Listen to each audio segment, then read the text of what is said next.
Welcome back to my channel. My name is Erica, the author of the blog The Simple Home Place, and today I want to share with you how to make these really cute small drawstring gift bags.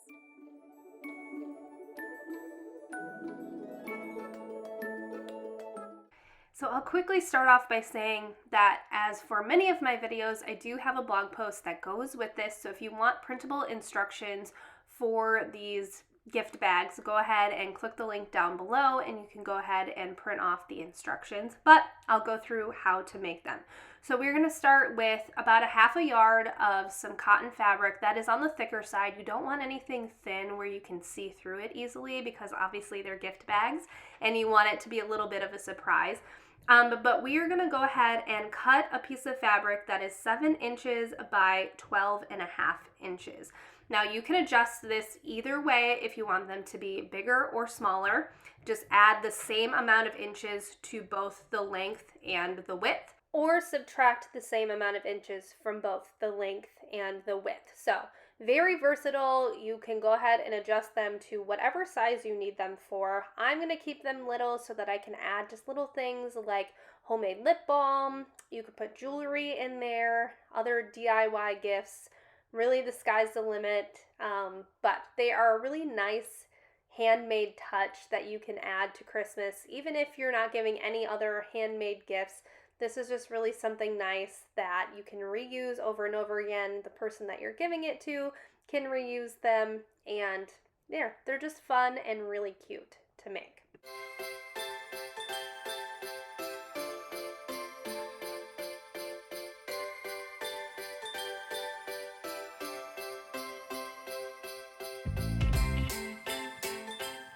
So now that I've got all of my fabric cut, I'm going to go ahead and fold it in half horizontally. I call this hamburger style, and in some of my tutorials I've referred to it as hamburger style, and this is what I mean.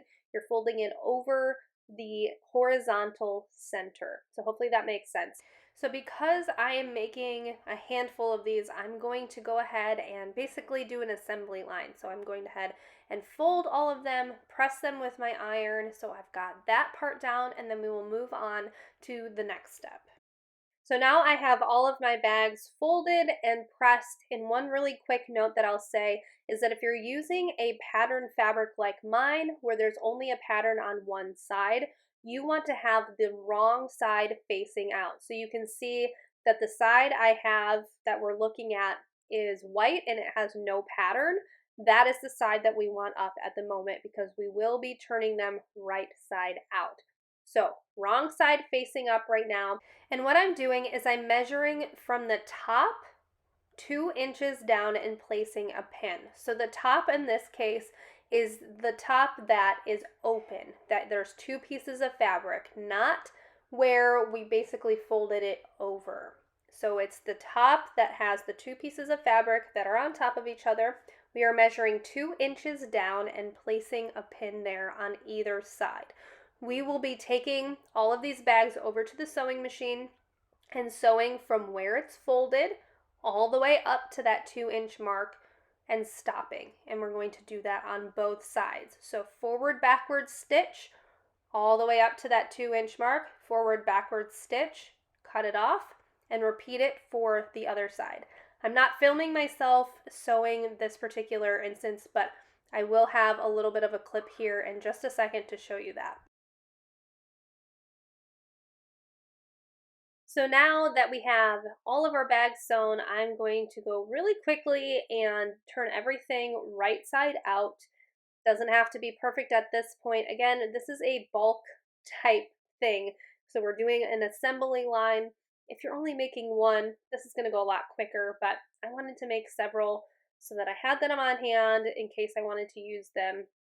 So that's why I'm just going to show you what I'm doing. And right here I'm taking a yarn hook and I'm pushing out the corners. Just gives it a nicer look. You could use the end of scissors if you wanted to, a skewer, any blunt object. Just be careful, but go ahead and push out those corners and make them look really, really nice. And then we're going to go ahead and we're going to have to sew one more time, but now we're going to create a channel where we're going to thread our twine or yarn or whatever you're using through. So as you can see, there's flaps basically on the top, and I'm taking my iron and folding down basically where the hem was, or the seam that we created, and I'm just making it so it's all one nice square. This is just going to help in the next step as we're creating that channel. I like to press everything. It makes it a lot easier, so I do recommend that. But do whatever works for you. So now let's create that channel. So now we're going to go ahead and open up our bag, and you can see we've got the two sides. And what I'm doing is I'm just going to go ahead and fold down that fabric twice, about 1/2 inch each time. And then I'm using my iron to keep that in place. You could also use some pins if you wanted to.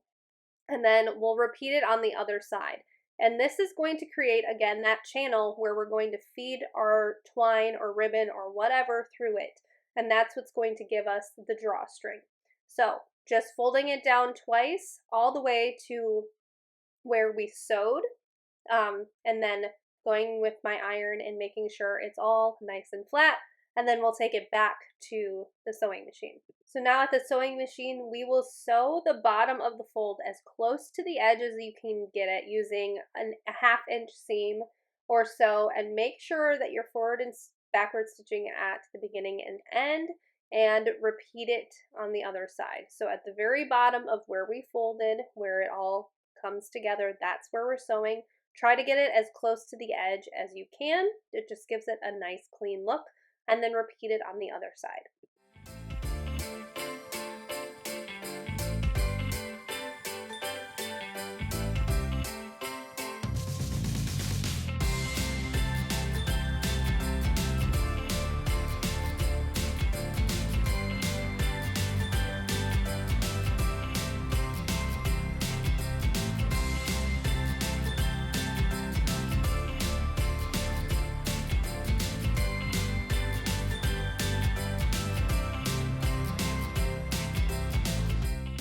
So now we will take our twine and feed it through that channel that we created, or two channels really. I'm using a yarn needle, but you could use a large safety pin if you want to. And we're going to take a 20-piece inch of twine and put it all the way through that first channel, and then all the way through the other channel, so that you've got both ends sticking out the same side. And then we'll go ahead and take the other piece of twine and go the opposite way. So that way you have two pieces of twine on either side, so that when you go ahead and pull it, you're cinching the bag. So I'll let you see kind of what I'm talking about, but it's really that simple.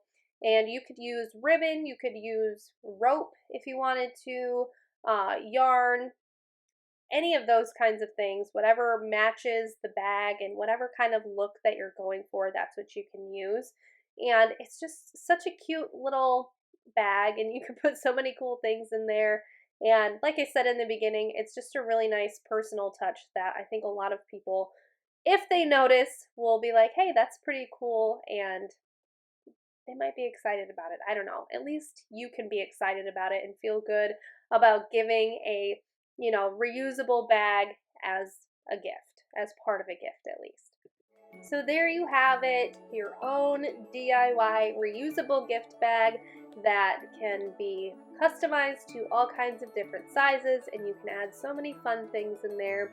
As I said at the beginning, I have a blog post with printable instructions, so I will go ahead and link those down below if you would rather follow along something that is printed out.